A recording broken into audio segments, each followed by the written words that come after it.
കനത്ത മഴക്കെടുതിയുടെ പശ്ചാത്തലത്തിൽ UAEയുടെ അടിസ്ഥാന വികസന സൗകര്യങ്ങൾ പരിശോധിക്കുന്നു. ഇതിനായി പ്രത്യേക ഓൺ ഗ്രൗണ്ട് ഫോഴ്സ് രൂപീകരിച്ചു.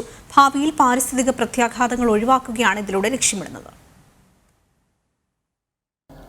UAEയുടെ അടിസ്ഥാന വികസന സൗകര്യങ്ങൾ പരിശോധിക്കുമെന്ന് ഊർജ്ജ അടിസ്ഥാന വികസന മന്ത്രാലയം അറിയിച്ചു. ഇതിനായി പ്രത്യേക ഓൺ ഗ്രൗണ്ട് ഫോഴ്സ് രൂപീകരിച്ചു. തീവ്ര കാലാവസ്ഥാ സംഭവങ്ങൾ നേരിടാൻ വേണ്ട നടപടികൾ എടുക്കുമെന്നും ഊർജ്ജ അടിസ്ഥാന വികസന മന്ത്രാലയം അണ്ടർ സെക്രട്ടറി ഹസൻ അൽ മൻസൂരി വ്യക്തമാക്കി.